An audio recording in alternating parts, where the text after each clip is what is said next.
Très bien. Bonsoir pour cette nouvelle contribution, je dirais, aux travaux des 17e rencontres d'Espace Marx Aquitaine-Bordeaux-Gironde autour de l'idée révolution. Vous avez dit révolution.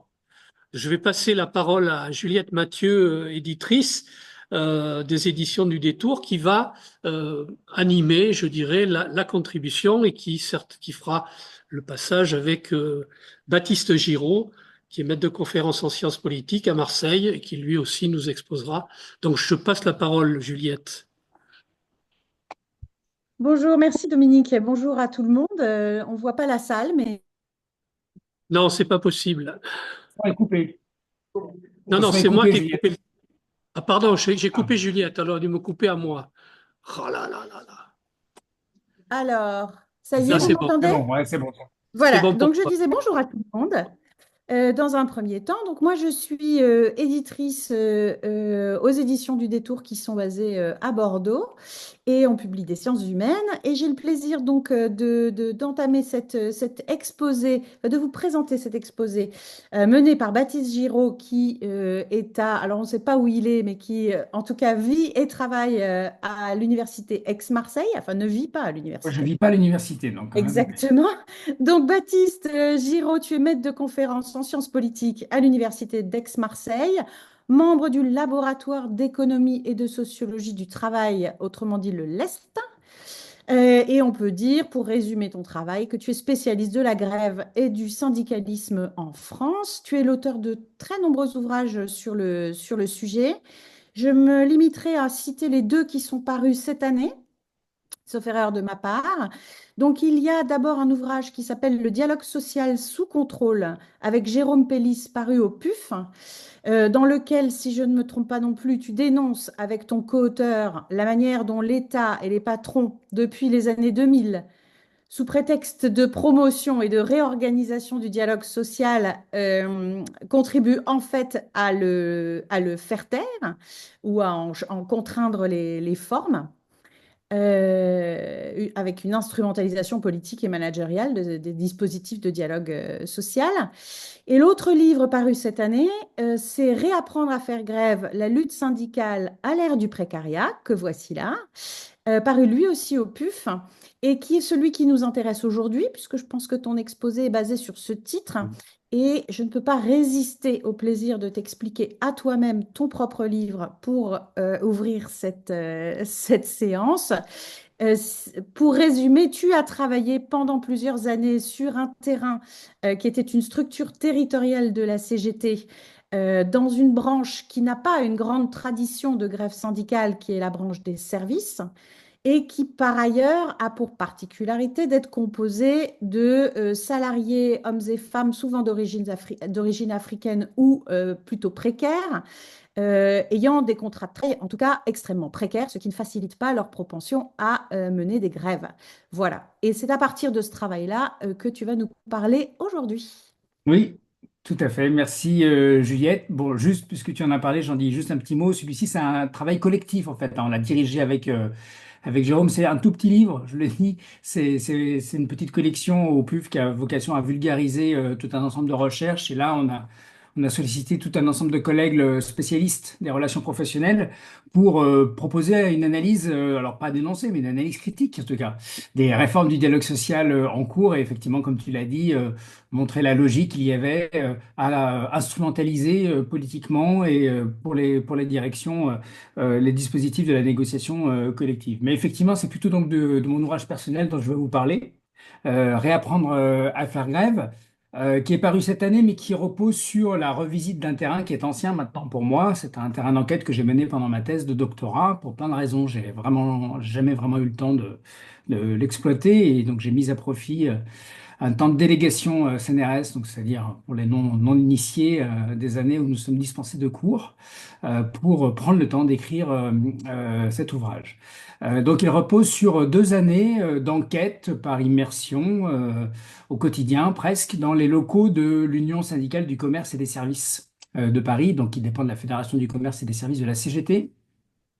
et qui a vocation à coordonner l'activité des syndicats et des sections syndicales de la CGT dans ces secteurs, qui sont, vous vous en doutez, un secteur qui est un secteur très présent et très important dans l'économie parisienne, parce qu'il n'y a quasiment pas d'industrie, c'est une particularité évidemment de Paris.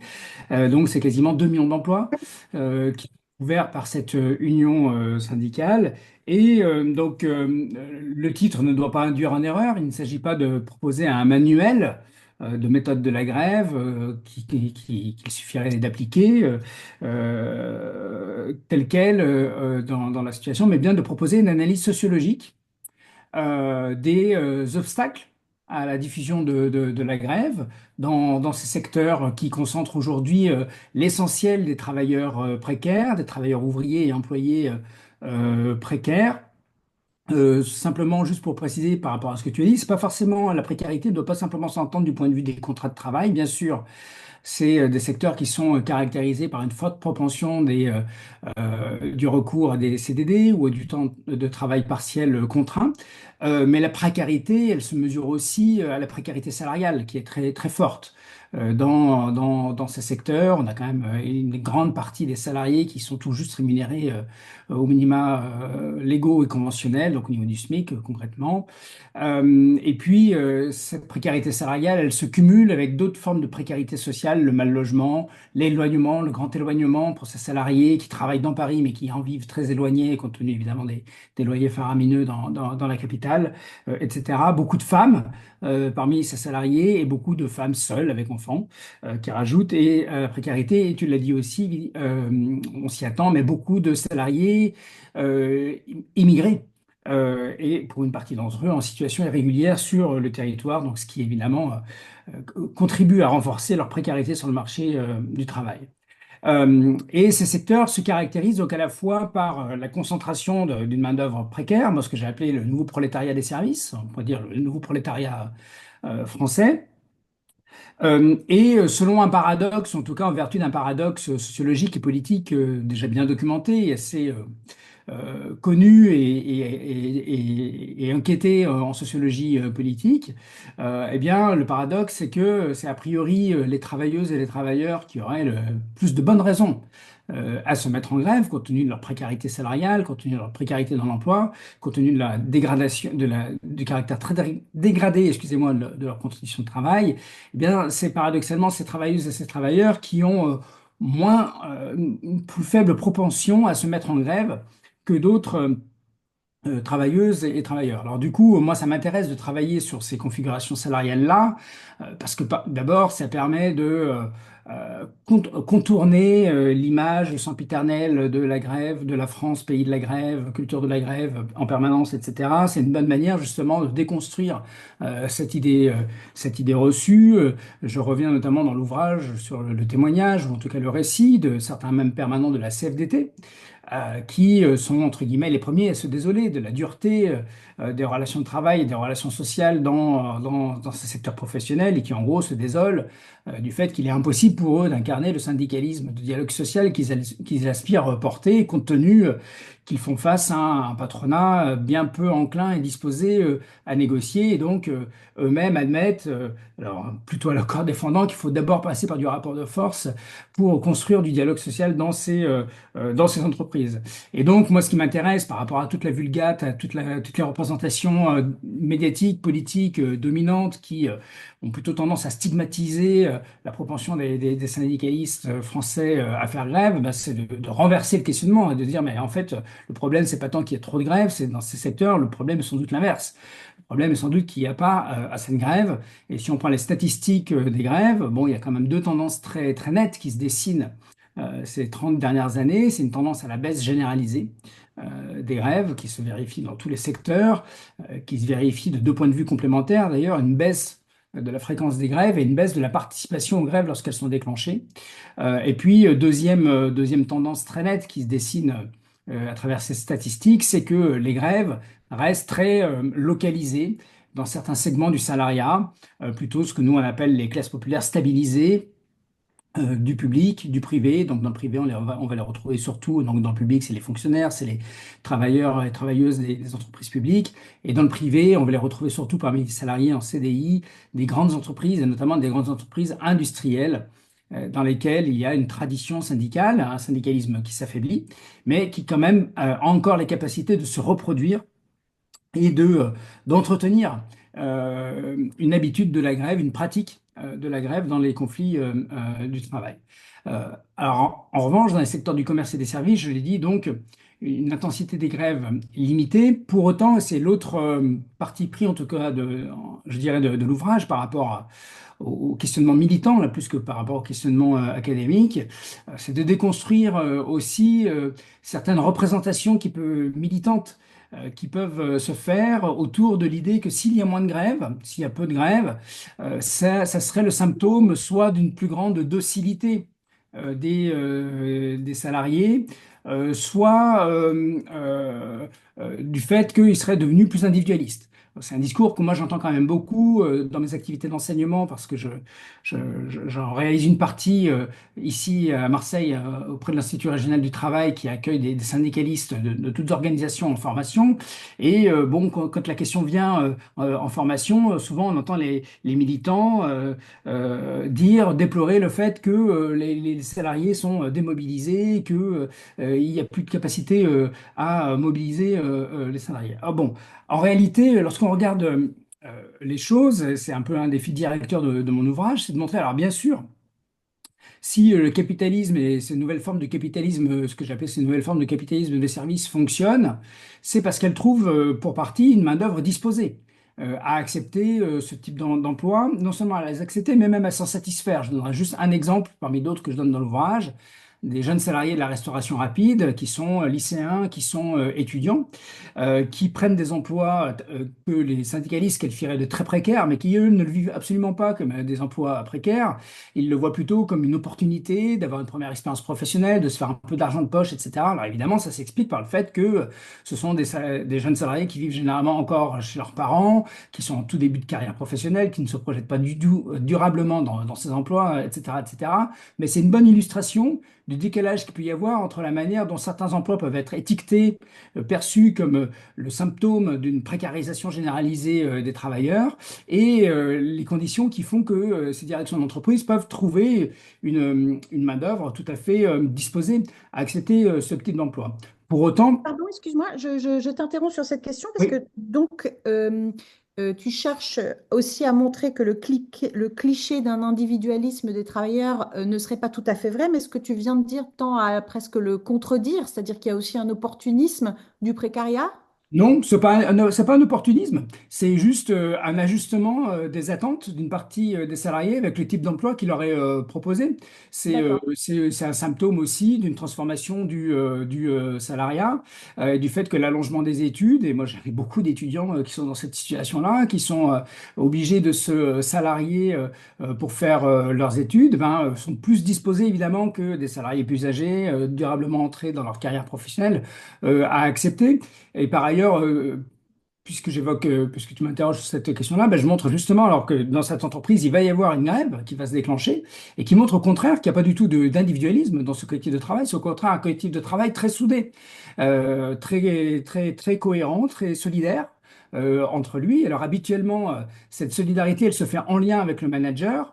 Là, ce qui se produit, c'est que la direction de cette unité nationale annonce la mise sous franchise du magasin et donc les salariés craignent d'être dispersés, en fait, d'être disloqués dans les différents établissements parisiens de cette enseigne. Et donc, la solidarité que le management a suscitée et a entretenue pour faciliter la mise au travail des salariés, ben, en situation de conflit, va se retourner contre elle, si je puis dire. Mais en tout cas, ça illustre bien le fait que c'est pas parce que ces salariés sont à l'origine acritiques, si je puis dire, s'ils s'accommodent de ces emplois, qu'ils sont pour autant individualistes ou utilitaristes, etc. Bon.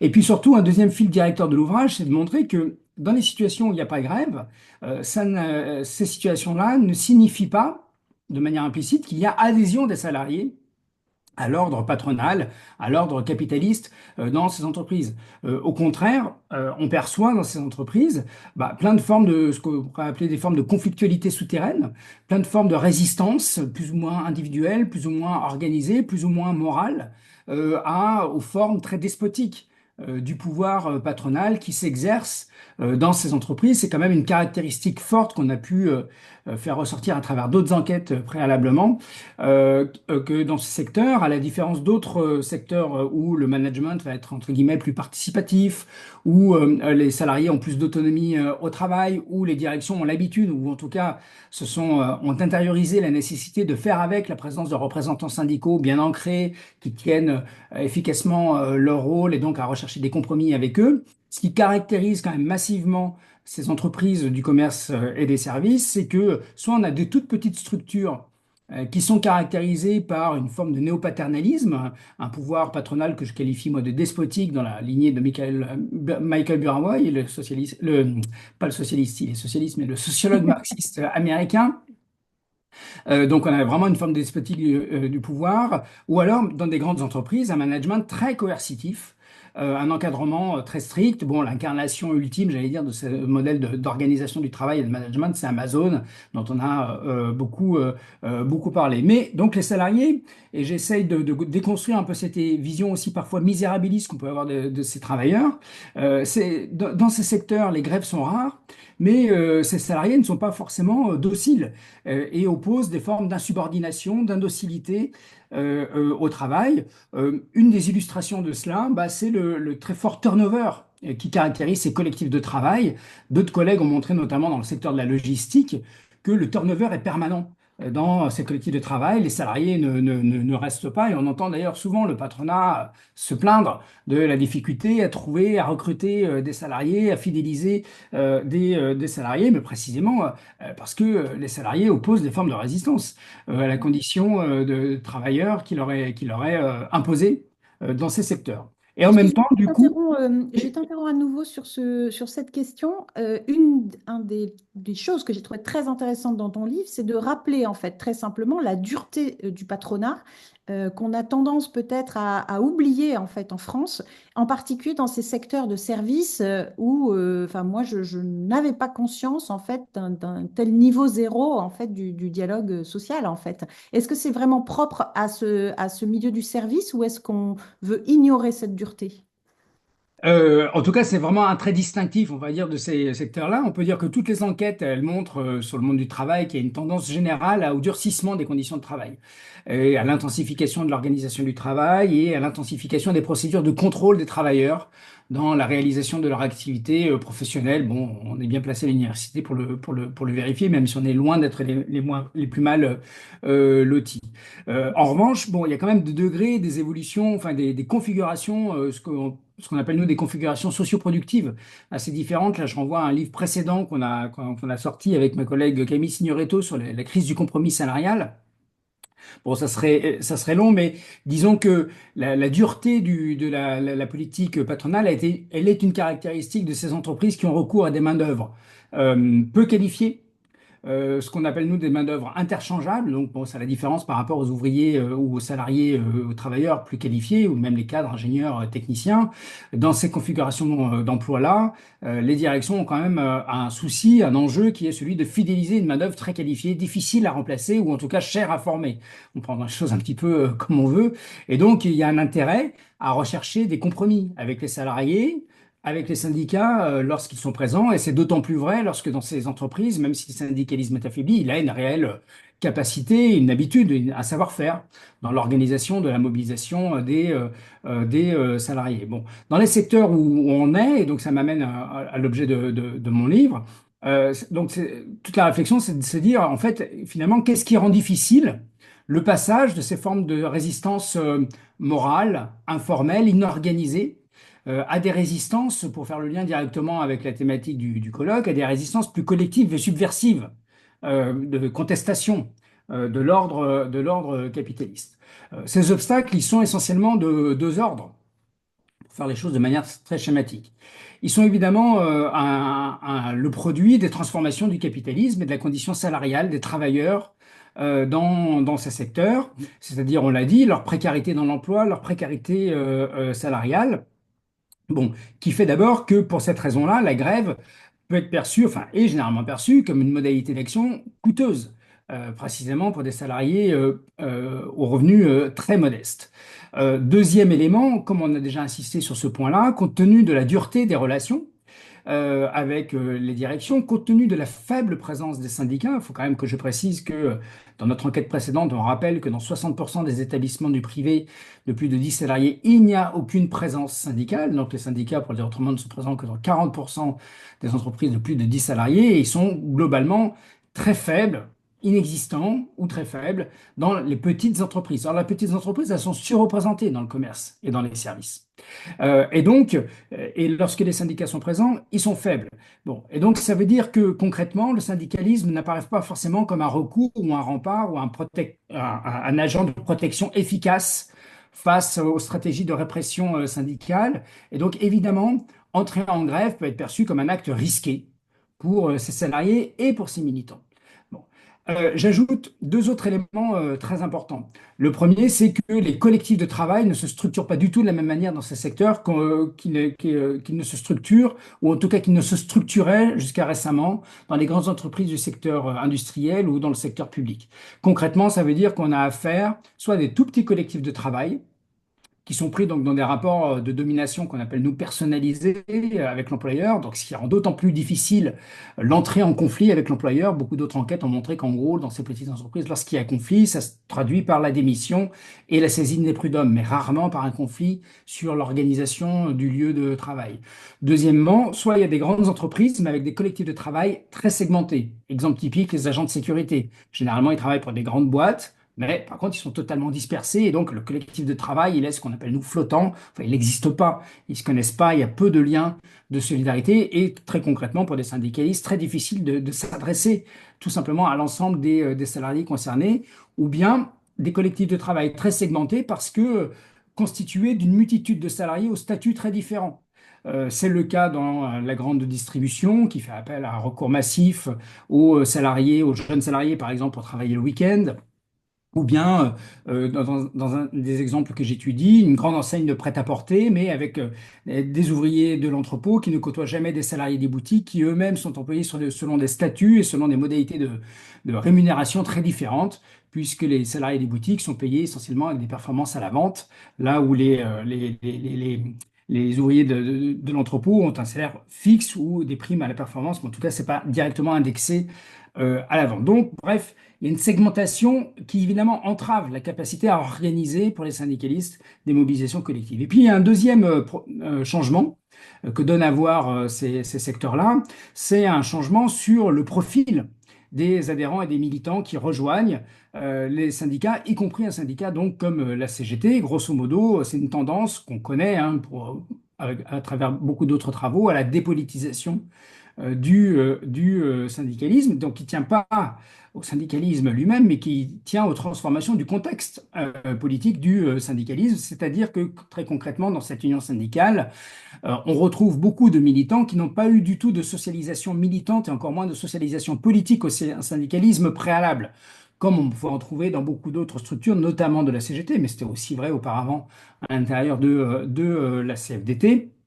Et donc, très concrètement aussi, on a des salariés, des militants qui entretiennent un rapport très différent et au syndicalisme et à la pratique de la grève qui, pour beaucoup d'entre elles et eux, est totalement méconnue et suscite même beaucoup de répulsion. Alors moi, c'est ça, entre guillemets, qui m'amusait, entre guillemets, sociologiquement, de questionner, c'est-à-dire d'ouvrir le livre en montrant comment l'évocation de la grève, y compris pour des militants de la CGT, alors que les représentations dominantes qu'on s'en fait, c'est bon, le militant qui tient le piquet de grève et qui est né sur la grève quasiment, bah, c'est de montrer que chez ces militants, en réalité, chez une grande partie d'entre eux, en tout cas, la perspective de la grève soit reste impensable, soit suscite beaucoup d'inquiétude, voire de répulsion, tout simplement. Bon, ça, c'est assez cohérent avec ce que Alors là, beaucoup... je t'arrête aussi. Donc, tu disais tout à l'heure qu'il y avait un socle moral commun, en fait, de ces salariés qui étaient tout à fait lucides par rapport aux conditions dans lesquelles ils travaillent, avec, on pourrait presque dire, un socle commun anticapitaliste, mais en revanche, un refus de se tourner vers les socles idéologiques, en tout cas des partis politiques traditionnels. Alors, moi, je dirais pas qu'il y a un socle justement anticapitaliste. Je pense que c'est ça Alors, la tension. anti-patron, alors je ne sais pas quel Ouais. mot tu utilisais tout Non, à mais l'heure. je pense que c'est ça la tension et la Hmm. difficulté précisément pour une organisation comme la CGT. Ce qui est intéressant, entre guillemets, si je me place toujours du point de vue de l'analyse, bien sûr, dans ces secteurs, c'est qu'à la fois ils mettent en évidence, en lumière, la crise d'une certaine forme de capitalisme paternaliste. Voilà, je pense que ça, c'est un des grands fils directeurs de mon ouvrage, de montrer que, y compris dans ces secteurs, la financiarisation du capitalisme, le regroupement, les réorganisations permanentes, eh bien, aboutissent à remettre en cause les quelques avantages, les quelques formes d'arrangement qui étaient encore possibles et qui, pour reprendre un historien marxiste anglais, Thomson, ce qu'il appelait l'économie morale des foules, c'est-à-dire comment les formes de domination sont assises sur des formes d'arrangement, des normes morales, des équilibres entre dominants et dominés qui facilitent l'acceptation par les dominés de la domination. Mais parce qu'il y a un équilibre. Et les grèves que j'étudie, pour beaucoup d'entre elles, elles surgissent de manière un peu inattendue dans des entreprises. Alors c'est un choix de ma part d'étudier des grèves qui se déclenchent pour la première fois dans des entreprises qui n'en ont jamais connu jusqu'alors. Elles se déclenchent toutes dans des contextes de réorganisation qui remettent en cause, qui rompent justement ces équilibres antérieurs qui existaient et qui faisaient en gros que justement les salariés acceptaient cette forme de domination paternaliste. Pour donner un exemple très concret, dans l'entrepôt du prêt-à-porter, il y avait la coutume que les salariés pouvaient partir avec les invendus. Il y avait la possibilité de demander à l'employeur qui connaissait ses salariés, qui se déplaçait assez souvent, alors que l'entrepôt était éloigné en lointaine banlieue parisienne, mais il venait quand même parfois à l'entrepôt, il connaissait ses salariés. Donc il y avait des formes de reconnaissance interpersonnelle qui comptaient beaucoup pour ces salariés qui avaient le sentiment juste d'être visibles en fait aux yeux du patron tout simplement. Et puis il part à la retraite et il est remplacé par ses fils qui sont et l'entreprise est elle-même rachetée par des grands groupes. Là, c'est une réorganisation avec une intensification du travail et l'arrêt de toutes les formes d'arrangement, donc plus possible de partir avec des chaussures, un chef d'entrepôt qui est un véritable tyran au travail, sexiste, qui exerce une pression morale constante sur ses salariés, aucune augmentation générale pendant 2 années consécutives, bref, etc., etc. Donc, ça fait pas du tout de ces salariés des salariés anticapitalistes. J'allais dire, ça serait trop simple. Mais en tout cas, ça fait des salariés qui n'acceptent plus, en revanche, de se sentir maltraités, déconsidérés à ce point. Donc, c'est à ce moment-là que la grève redevient possible, mais tout l'objet de l'ouvrage, c'est de montrer que la grève, elle ne s'improvise pas.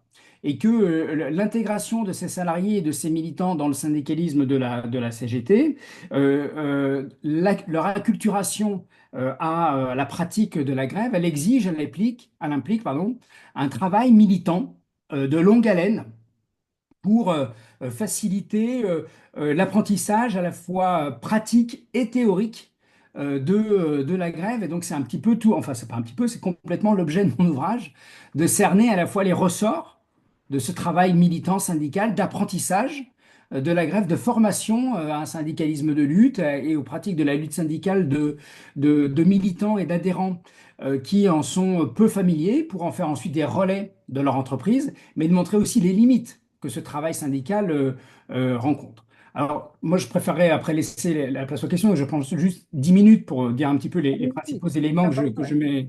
que je mets en avant.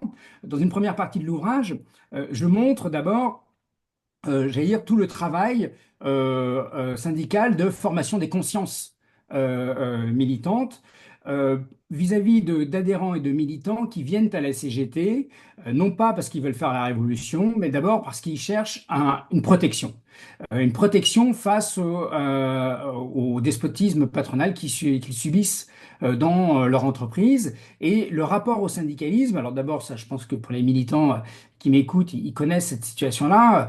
Beaucoup d'adhérents sont arrivés à la CGT, je dirais, un petit peu par hasard, soit parce que c'est à la porte de l'Union locale qui sont venus frapper en premier lorsqu'ils ont rencontré des difficultés à leur travail. Et souvent là-dessus, je veux dire, l'image combative de la CGT attire des salariés, mais sans forcément qu'il y ait de choix idéologique, entre guillemets, derrière ce choix-là.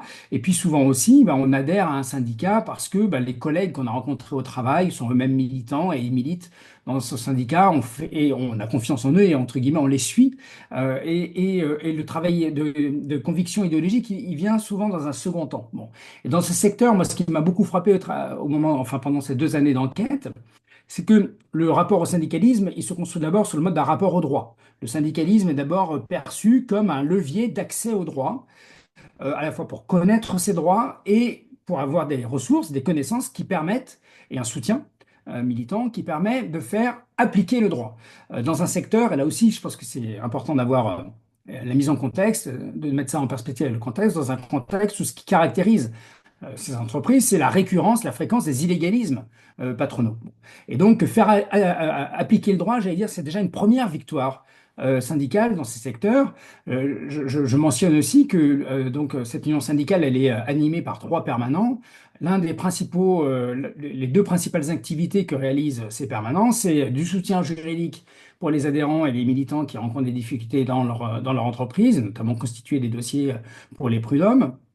Et c'est négocier des protocoles électoraux pour organiser des élections professionnelles, qui est une activité hautement technique, très complexe, et d'autant plus difficile dans un contexte où les directions, en règle générale, sont très réticentes à organiser des élections professionnelles en dépit de l'obligation qui leur en est faite par la loi.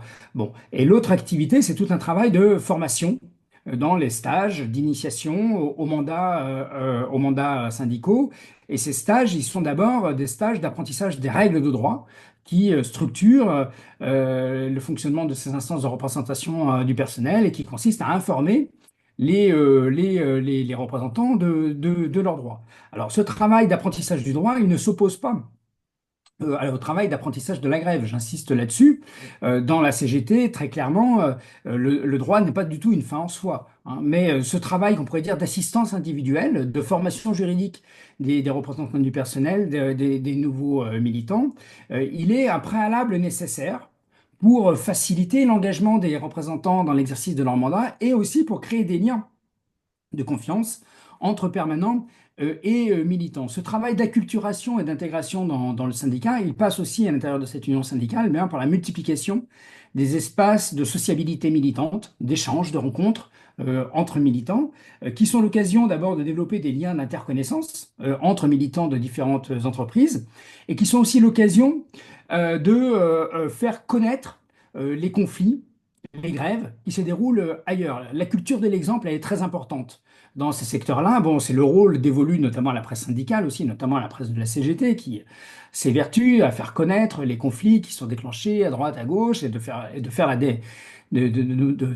démonstration à travers eux que la lutte paye. Ben, c'est tout ce travail qui se fait là à l'intérieur de l'union syndicale. Et je dirais que là-dessus, l'union syndicale, elle joue exactement le même rôle que les historiens ont montré concernant les bourses du travail dans le monde ouvrier du début du XXe siècle. L'espace central de l'activité militante, c'était pas du tout le syndicalisme d'entreprise comme aujourd'hui, parce que le syndicalisme n'était pas constitué, organisé sur les lieux de travail, mais organisé à travers les bourses du travail. Et les bourses du travail, elles étaient un espace de mutualisation des échanges d'expériences et des savoir-faire. Bon.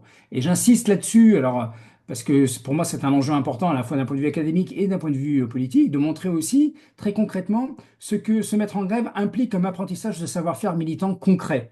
Et qu'il n'y a rien il y a rien d'évident, il n'y a rien de naturel pour toute une série de militants qui n'ont jamais fait l'expérience de la grève et qui ne peuvent pas le faire à travers leur entreprise parce que les grèves n'existent pas. Donc là, on est sur des conditions de socialisation syndicaliste qui sont très différentes de celles qu'on peut encore rencontrer. J'en discutais hier avec des militants cheminots. Bon, dans la SNCF, malgré les difficultés, etc., bah, la CGT et les autres organismes, mais la CGT en particulier, reste suffisamment puissante pour qu'il y ait une culture de la grève qui puisse se transmettre sur le lieu de travail. Là, on est jeunes cheminots, on a l'occasion assez rapidement, surtout vu l'accélération des réformes ces dernières années, on a l'occasion assez rapidement de découvrir et de pratiquer concrètement qu'est-ce que c'est qu'un piquet de grève, comment se met en grève, qu'est-ce que ça signifie, entre guillemets, faire grève. Bon, dans tous ces secteurs-là, il faut bien avoir à l'esprit à quel point ça peut être méconnu, est-ce que ça peut avoir d'étrangers, est-ce que ça peut susciter comme appréhension, j'insiste là-dessus, pour les militants syndicaux, d'autant plus que les militants syndicaux en question,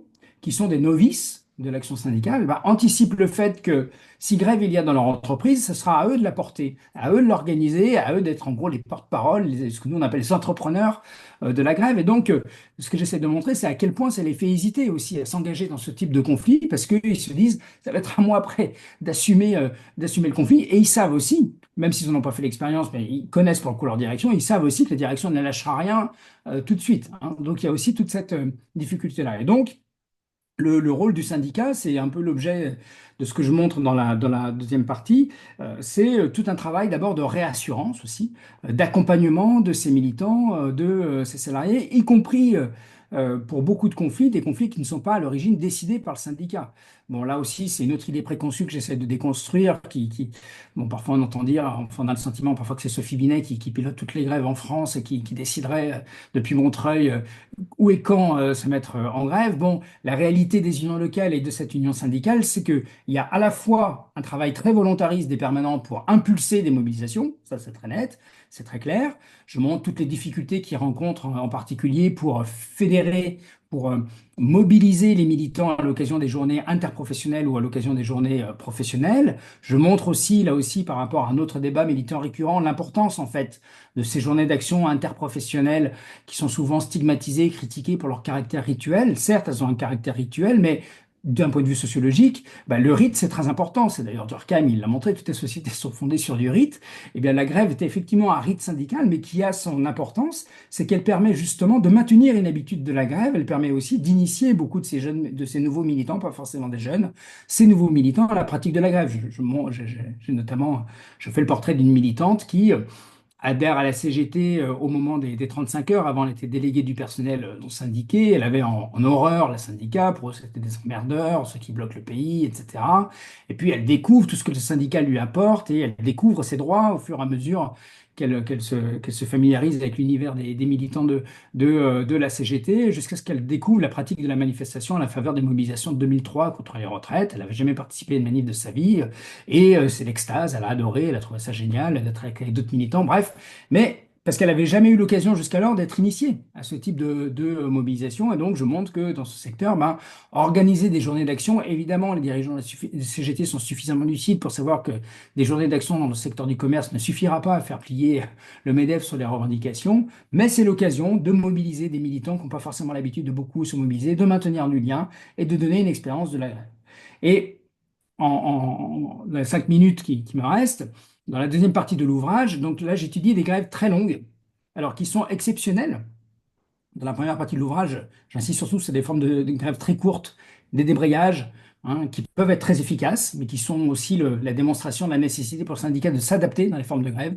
Évidemment, les grèves reconductibles dans ces secteurs précaires, c'est très difficile à envisager, d'où la nécessité de cibler des moments où les entreprises sont vulnérables, par exemple les fêtes de fin d'année, les soldes, plus tard, ou quand on est à Cannes, enfin, vous avez souvent entendu parler, j'imagine, des grèves dans les palaces. À Cannes, bah, évidemment, c'est un moment où les directions sont beaucoup plus vulnérables, et donc il est plus facile d'agiter la menace de la grève, et un débrayage peut être alors très efficace. Mais dans d'autres configurations, la difficulté pour les salariés et les militants qui s'engagent dans la grève, c'est que les directions opposent une résistance très tenace.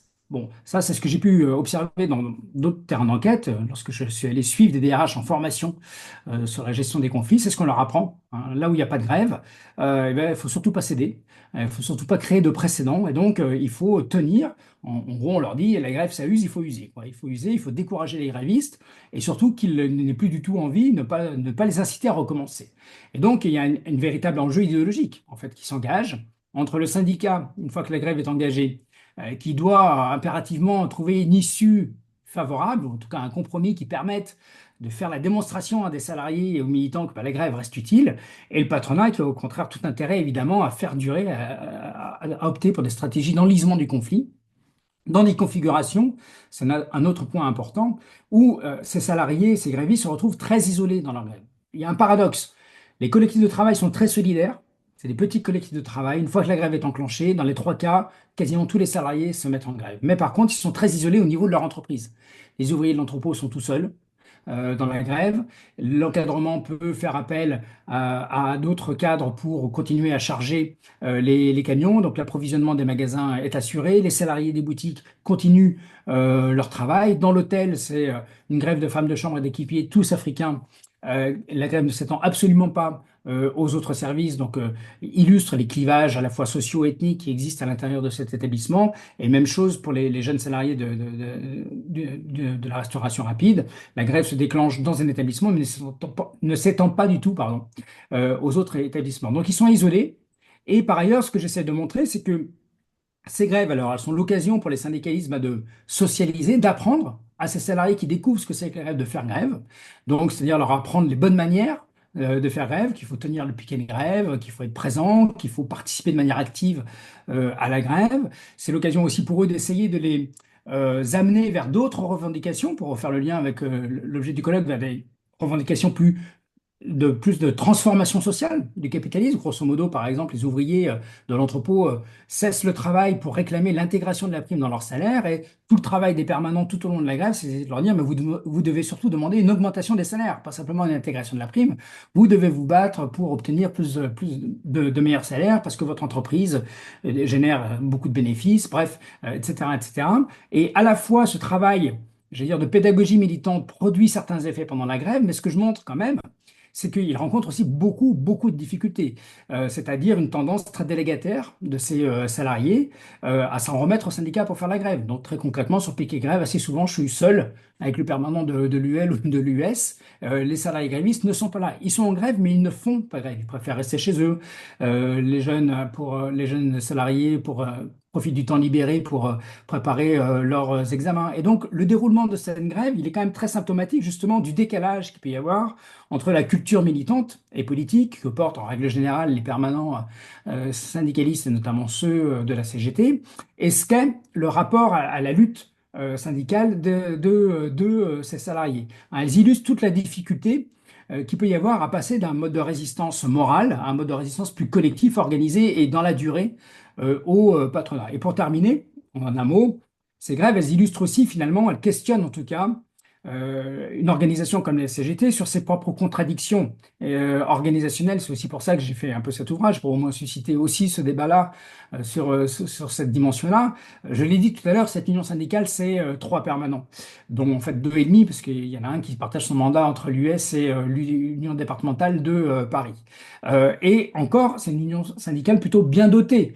Beaucoup d'unions territoriales, donc les unions locales, c'est au mieux un permanent et le plus souvent des militants retraités qui les animent. Et bon, et très concrètement, ça limite leur champ d'action, ça limite leur capacité en fait à faire ce travail d'éducation au syndicalisme, d'organisation des travailleurs les plus précaires. Ces grèves, elles sont aussi révélatrices de la grande difficulté que rencontrent ces permanents locaux pour organiser des solidarités de classe à l'intérieur de la CGT, pour faire venir des militants d'autres secteurs en soutien à ces grèves, alors que ce soutien serait primordial pour renforcer, pour agrandir, améliorer le rapport de force en faveur des grévistes. Et par ailleurs, ça pose aussi, ça illustre tout au long du livre, en tout cas les conflits que j'étudie, ils illustrent les tensions qui peuvent se faire jour entre permanents et grévistes, et salariés grévistes, compte tenu de la distance à la fois sociale et politique qui les sépare. Dans les unions locales, c'est quand même souvent, c'est pas de leur faute, c'est un constat, des militants issus des grandes entreprises du public ou du privé qui sont présents parce que par le jeu des droits syndicaux, c'est eux qui peuvent mettre à disposition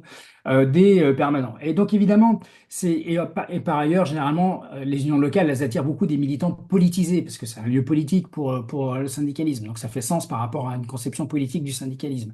Mais du coup, ça confronte ces permanents aussi à des salariés et des militants qui ont un rapport au syndicalisme très différents, hein, et qui peuvent engendrer des tensions dans la manière d'organiser et de penser les luttes de ces travailleurs précaires. Voilà, 45 minutes. Ben, Voilà. parfait, merci beaucoup.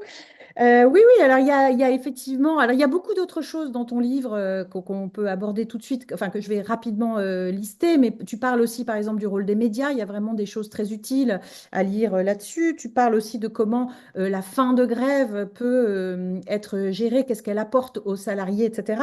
Il y a une notion qui n'est pas vraiment développée, mais que je trouve très intéressante que tu as abordée, qui est en fait que ces conflits peut-être ne vont pas faire de chacun des salariés un militant à l'instant, mais développent sa conscience et sa formation qui, dans son emploi futur, lui profitera, etc. Donc, on est vraiment sur des visions de long terme de la carrière. Et puis ce constat, effectivement, qui est très questionnable. Alors, c'est vrai que tu travailles sur la CGT, on peut penser qu'on critique toujours la CGT, mais quel est le rôle des centrales, en fait, de finalement être moins présentes dans les endroits où ils sont moins forts, ce qui se justifie, mais qui laisse peut-être les plus précaires de côté. Voilà, je vois qu'il y a il y a une question de Jean. Euh, Alors, bonjour d'abord. Et puis, je voudrais. Alors, je suis un ancien dirigeant local, régional et national de la CGT, voilà, pour qu'on se comprenne bien. Rétablis ta caméra, Jean. Vous dire que combien le sujet, bien sûr, m'intéresse. Euh, je, je voudrais d'abord remercier et féliciter Baptiste Giraud parce que nous avons besoin de regards extérieurs, d'intellectuels comme ça qui nous éclairent davantage, nous qui avons, syndicalistes de terrain, le nez sur le guidon. Et c'est un apport pour nous que d'avoir une vision qui élargit notre champ de réflexion. Voilà, première chose. Deuxième chose, euh, je crois qu'il y a une question culturelle profonde qui doit, à laquelle on doit réfléchir. En France, il y a une culture de la dévalorisation syndicale en général, qu'il s'agisse de l'État, qu'il s'agisse du patronat, bien sûr, c'est normal, mais également des médias. Enfin, il y a un courant dans la vie sociale française qui néglige, qui dévalorise l'activité syndicale. Alors que, par exemple, dans des pays de l'Europe du Nord, de l'Allemagne, l'Angleterre, etc., il y a davantage une culture de la négociation, du compromis. Voilà, je pense donc que l'idée de la peur du conflit en France paralyse un petit peu l'opinion, alors que je crois que c'est Héraclite qui disait que c'est de ce qui est en lutte que naît la plus belle harmonie et que, au fond, tout se fait par discorde. Voilà. Le conflit est naturel dans une société. Il ne peut pas y avoir de société dans laquelle il n'y aurait pas de conflit, sinon elle stagne, elle ne bouge pas, elle est Merci immobile. Jean, on va peut-être laisser C'est- Baptiste réagir. Pardon? Non, non, je voulais passer la parole à Baptiste pour qu'il puisse répondre à ta demande. Attendez, j'ai pas fini. Enfin, Ah, sauf s'il pardon. veut répondre Non, à bah, ça, mais non, mais vas-y, j'en prends. non, je veux dire simplement que l'idée du conflit est naturelle dans une société et que donc il faut valoriser au contraire, à mon avis, ce qui s'appelle, et j'aime pas trop cette expression, les partenaires sociaux, c'est-à-dire ceux qui sont au cœur du conflit. Parce qu'au fond, qui dit conflit dit rapport des forces. Et j'ai bien entendu ce que tu disais, on peut se tutoyer, n'est-ce pas, je pense. Oui. Qui dit conflit dit rapport des forces. Et le rapport des forces, lorsqu'il est important dans une entreprise, par exemple, je pense jadis on avait des bastions chez Renault, EDF, Cheminot, etc., on a moins de grèves. Je ne dis pas qu'il n'y en a pas, même en Allemagne ou en Angleterre, par exemple les mineurs, à partir du moment où le conflit est devenu tellement aigu que Thatcher a dû envoyer la police, etc., etc., et que le conflit s'est même internationalisé. Il y a des conflits, même lorsqu'il y a des rapports de force importants. Mais, cela dit, dans la vie naturelle, dans la vie de l'entreprise, un rapport de force important, un syndicat fort et des syndicats unis, ça aide davantage à l'idée du compromis. Voilà. Donc, je pense qu'il serait de l'intérêt populaire, de l'intérêt de tous les interlocuteurs de la société de valoriser le syndicalisme et cette idée donc qu'il fait partie de la vie normale d'une société. Alors qu'aujourd'hui, c'est l'inverse. Je vais terminer sur cette idée. Tout est fait pour dévaloriser l'idée du syndicat et avec un arsenal répressif. Parce que dans tout ce que tu nous as dit et énuméré, je veux insister quand même, parce que c'est vachement important pour nous, l'activité syndicale aujourd'hui est judiciarisée elle est, les, le patronat harcèle j'ai moi-même été harcelé pendant 2 années lorsque j'ai réintégré mon entreprise parce que j'étais permanent syndical.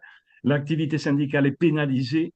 Les prud'hommes, avec la loi travail qui a été initiée sous la gouvernance de François Hollande, a divisé les nombres de délégués par deux. C'est-à-dire que dans une entreprise où il y avait 50 délégués, il n'y en a plus que 25. C'est horrible. C'est mutiler le syndicalisme. Voilà.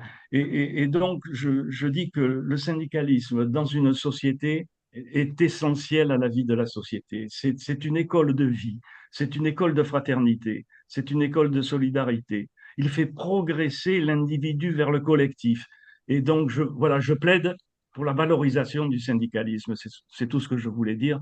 Et je crois qu'il faut, à mon avis, que la société l'intègre et également tous les interlocuteurs, dont les intellectuels que tu es, pour nous aider à cette idée. Merci.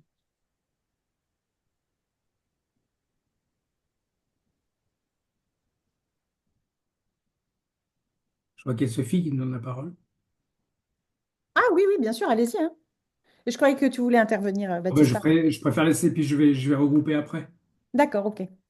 Euh, J'essaie d'activer la caméra, mais j'y arrive pas. Mais Bon, c'est pas grave, vous pouvez parler quand même. bonjour. Bon, alors oui, alors merci beaucoup euh, pour cette analyse. Là, ça me donne vraiment envie de lire ton livre, hein. Mais oui, alors je suis Sophie Perrec, mais je suis pas cadre, une ancienne cadre nationale de l'UGIC. Je suis cadre, mais je militais sur la fin à Enedis, qui est une entreprise intéressante du point de vue syndical, à la CGT, et pour l'UFICT, l'Union fédérale des ingénieurs cadres et techniciens. Alors évidemment, on avait des liens avec l'UGIC. Et justement, alors en parlant de ça, dans toute ton analyse où je retrouve des choses que je remarque sur le terrain, ce qui m'étonne, c'est que tu n'aies pas fait justement la relation entre les formes d'action qui sont plus ou moins rejetées par des syndiqués euh, par rapport justement au fait que ce soit des cadres maîtrise ou des techniciens, ou tu vois ce que je veux dire? Ah Est-ce oui, qu'il n'y a pas aussi un rejet de l'action par mais rapport au statut qu'on a dans l'entreprise, tout simplement? On sait très ouais. bien que c'est difficile, quoi. Si, alors si, je peux te répondre. C'est juste que c'est pas du tout l'objet du livre. Alors ça, c'est plutôt l'objet de mon HDR que je viens de terminer, qui part sur les cadres. Oui, là, effectivement, la grève, c'est vraiment une pratique syndicale très socialement située. C'est très clair. C'est d'abord une pratique d'employés et d'ouvriers. Très peu une pratique de cadres, de techniciens, alors surtout dans le privé, parce que les cadres du public, les enseignants sont des cadres du public, eux, ils font plus grève quand même que d'autres. Mais bien sûr, le déclin des grèves, il est aussi oui, complètement lié aux métamorphoses du salariat et d'ailleurs dans l'industrie aussi, le fait que l'industrie ce n'est plus du tout l'industrie d'il y a 30 ans, qu'elle est beaucoup plus composée de cadres, de techniciens que d'ouvriers qu'elle ne l'était par le passé. Et c'est à la fois un facteur d'explication de l'affaiblissement électoral et en termes d'adhésion de la CGT, parce que le salariat qui émerge dans ces secteurs est plus enclin, ou en tout cas plus réfractaire au syndicalisme en général, et encore plus au syndicalisme confrontationnel, on va dire, ou de contestation de la CGT, et puis est très réfractaire à la pratique de la grève. Donc là, je te suis complètement, mais du coup, c'est bien pour ça que là, mon objet, moi, il porte vraiment mon terrain là que sur des employés et sur des ouvriers subalternes. Alors en plus, on peut dire pour les cadres et techniciens, ce qu'on montre dans un autre ouvrage,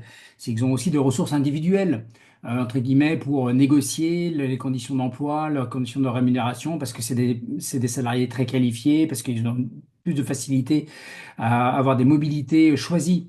Sur le marché du travail, bref, il y a plein d'éléments, et donc les négociations s'en font aussi beaucoup plus de manière individuelle. Mais en revanche, dans ces secteurs où les négociations interindividuelles, les arrangements individuels sont très contraints, très limités, où donc le syndicat, a priori, s'impose comme un intermédiaire indispensable pour ces salariés pour construire un rapport de force qui leur permette de négocier des compromis dans des situations plus favorables.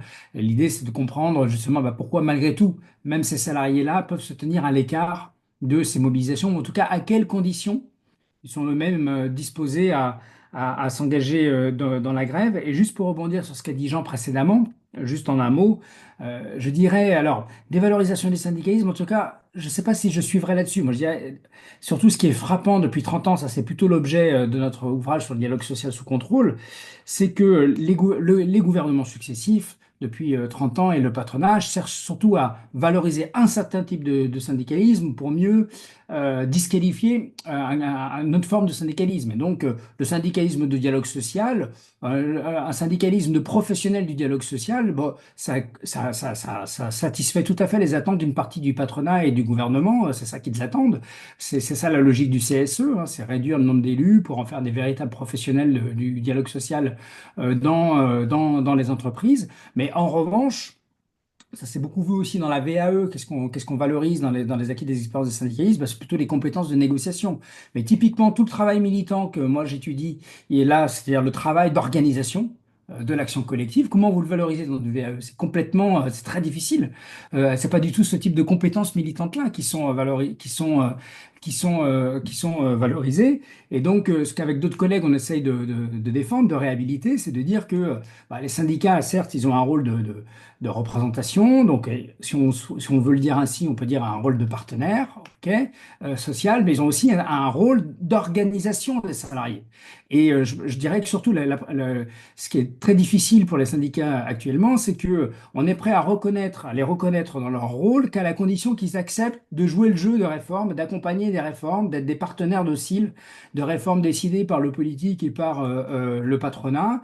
Et tout le droit syndical est pensé pour renforcer les syndicats, mais uniquement dans leur rôle et les contenir uniquement dans leur rôle de partenaire social. Donc je pense que c'est surtout ça qui caractérise le rapport du politique et du patronat aux syndicats, en rajoutant donc que par ailleurs, le patronat n'est pas un patronat homogène et qu'il y a des patronats qui sont disposés à jouer ce jeu du dialogue social et du partenariat social parce qu'ils y voient leur propre intérêt pour maintenir la paix sociale, pour trouver des compromis qui sont favorables à la fidélisation des salariés. Et puis il y a toute une partie du patronat, il est très présent dans le secteur que j'étudie, qui sont eux très réfractaires à toute forme de dialogue social, ou en tout cas qui considèrent que le dialogue social, quand on est en entretien avec eux, nous disent le dialogue social, moi j'en fais, mais c'est avec les salariés, quoi, c'est sans les syndicats. Et donc qui développent toute une série de stratégies pour contourner toute forme de médiation syndicale, et encore plus évidemment lorsqu'il s'agit de syndicats qui souhaitent, j'allais dire combatifs, mais ce qui leur pose problème, c'est tout simplement des syndicats qui veulent être autonomes dans leur rôle. Oui, on peut presque t'inviter à conclure là-dessus, c'est-à-dire que notre thème aujourd'hui, c'était la révolution dans sa capacité subversive, mais en fait, ce que tu es en train de nous dire là, c'est que finalement, le dialogue social a pour objectif d'empêcher des mouvements de grève ou des bras de fer ou des rapports de force trop brutaux, de rupture, en quelque sorte. Est-ce que ça te paraît abusif, trop caricatural comme lecture? Bon, en tout cas, ce qu'on montre dans le petit ouvrage collectif, c'est clairement que le terme de dialogue social, déjà, il est venu se substituer progressivement au terme de négociation collective et plus encore de démocratie sociale. Plus personne ne parle de démocratie sociale. Et que le dialogue social, c'est surtout pensé comme un outil politique et managérial qui a vocation à faire des syndicats des relais pour négocier des réformes, mais à condition, bon, on le voit bien sur les réformes de la protection sociale, hein, l'État dit OK, négocier, mais à condition de tenir l'objectif que je vous donne. Donc, est-ce que c'est vraiment une négociation collective? Hein, c'est une manière, évidemment, de faire partager la responsabilité de la réforme pour faciliter son acceptation par les salariés. Et donc, il y a un objectif très clair à travers les dispositifs du dialogue social et de la négociation collective, de faire d'abord des syndicats des relais, non pas tant des aspirations des salariés que des relais des réformes des gouvernementales et des aspirations, ou en tout cas de la logique de compétitivité patronale, clairement. Et Si, cela inviterait donc à reprendre la négociation auprès des travailleurs les plus précaires, c'est-à-dire est-ce qu'on prônerait l'idée que les syndicats doivent réinvestir davantage de leurs Alors moi, moyens? je fais partie. Alors, il y a deux choses. Moi, bon, il y a le débat militant interne qui est, bon, je crois que Sophie Binet, la direction confédérale actuelle, souhaite le réengager, ce débat-là, sur comment les structures de la CGT peuvent s'adapter aux structures du salariat. Il y a notamment toute une réflexion qui se développe sur la création de syndicats départementaux professionnels. Concrètement, c'est l'exemple de cette union syndicale. Alors moi, là, c'est à titre personnel que je m'exprime. Je pense que ça serait une très bonne idée. Et je pense que c'est une manière d'adapter déjà les structures de la CGT aux structures du salariat. Puis après, il y a le deuxième débat qu'on engage avec d'autres collègues, comment on repense les règles de la négociation collective pour en faire un outil et un droit au service des salariés et des syndicats, et non pas un outil au service du patronat. Et donc pour ça, pour nous, on est très hostile à l'idée qu'il faut démystifier l'idée que la négociation doit se faire au niveau de l'entreprise, surtout pour les salariés précaires. Penser qu'il suffirait de renforcer les droits des syndicats, même dans ces petites entreprises, pour qu'ils soient plus en mesure d'obtenir des meilleurs compromis salariaux, en fait, on se leurre. Donc là, il faut réhabiliter surtout les conventions collectives de branche et donner du pouvoir et imposer des contraintes au patronat pour que les négociations collectives soient porteuses de droits pour les salariés, de droits protecteurs pour les salariés au niveau des branches. Mais merci beaucoup. On vous recommande la lecture du dialogue social sous contrôle, un ouvrage collectif au PUF, et surtout de réapprendre à faire grève, la lutte syndicale à l'aide du précariat, de Baptiste Giraud au PUF. Et je vois Dominique Pinsol qui est Merci en train de beaucoup. se mettre en position. Merci beaucoup, hein.